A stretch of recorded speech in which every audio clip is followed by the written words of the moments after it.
Now, I would like to forward the next two questions to Dr. Naila Siddiqui Kamal, the CEO of MedRet Healthcare Ltd. To Dr. Naila, the first question is how COVID-19 pandemic has disrupted delivery of healthcare with reference to telehealth, number one. Number two, the need for online training program for healthcare workforce, not just in their specialty, but also in relevant health informatics. And please share if you have any case study on MedRet's academic training of e-doctors to support frontline healthcare workforce. Please, opacity. Hello, thank you. First of all, I'm really grateful and humbled that I've been invited to speak on this auspicious platform, and listening to everyone's achievements is really heartening and encouraging. So I'm a gynecologist by background, and I am also very heavily involved in medical education, senior lecturer, and in Imperial College, London. So my interest in health informatics have been for many years because at Imperial, there were many opportunities where we used disruptive technologies in not only in teaching and training of the future generation of doctors, but also in trying to find new ways of delivery of healthcare. So the things that I have been trying to promote over last 10 years. So with the COVID-19 pandemic, unfortunately, the devastation that it has done, one thing that came out was that suddenly technology, ICT-based technology became so acceptable because it was the only way of survival. So the hospital or the setting that I was working in when the first wave of COVID came was that we had one ward of COVID patients at the beginning of March last year and one mortuary. And by the end of March last year, we had 8 wards of COVID patients and 3 mortuaries. So this is the extent that we in a developed, I'm based in UK, in London, this is the extent that we were faced against. Then coming to developing countries, I've been involved in training and teaching frontline healthcare workers in Pakistan and all over the world. We've had a group of e-doctors which were facilitated by my collaborators in Pakistan called Educast Pakistan, who trained doctors who were out of their the routine practical work, and they wanted to practice remotely. So we got accreditation and trained them on frontline mother and child, which is a big United Nations WHO sustainable development goal for maternal mortality. And our MedRet Academy, which is a virtual hub, it's a platform which has got training courses of various levels towards healthcare workforce.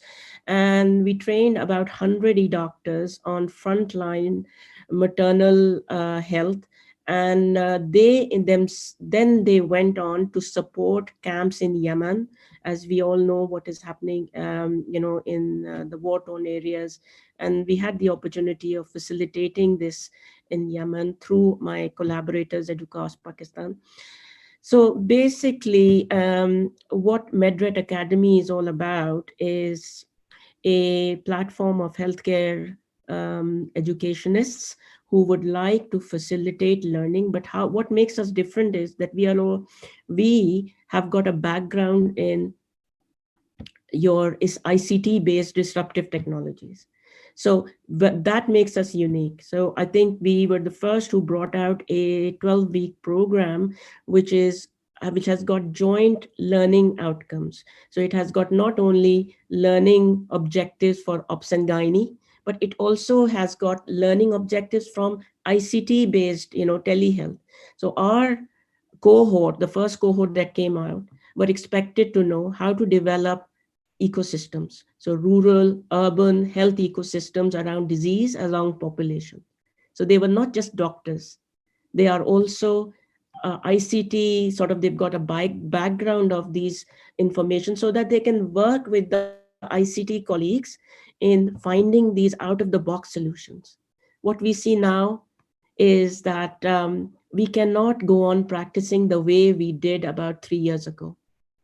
Another thing about capacity building and knowledge, if I have time, I'd like to say is that there was a study from Harvard which showed that in, say, 1960s, the time it would take to double the amount of knowledge in medicine that was there was about 50 years. Then it over 2010, it was like 7 years or something. And now in recent years, it was 72 hours. What they were trying to show is in 72 hours, and it may be even less now, the amount of medical knowledge is doubling.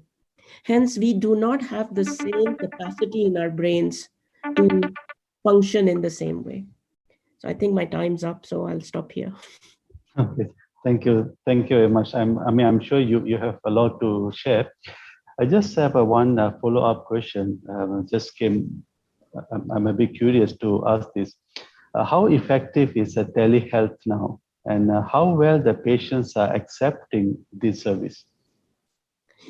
I think we had our, telehealth is not something new. I mean, if you look at the evolution of telehealth, it has been there for many decades.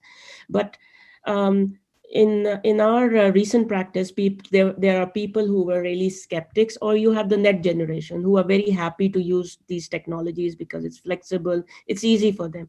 But the patient-doctor, relationship and the rapport building, we have become very good at it. And it has been such, I'm in gynae cancer, and I've had to break bad news to patients over, video consultations.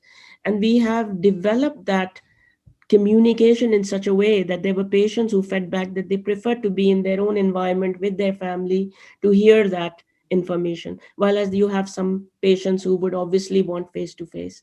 So I think the acceptability because of the situation has become much better. Okay, thank you.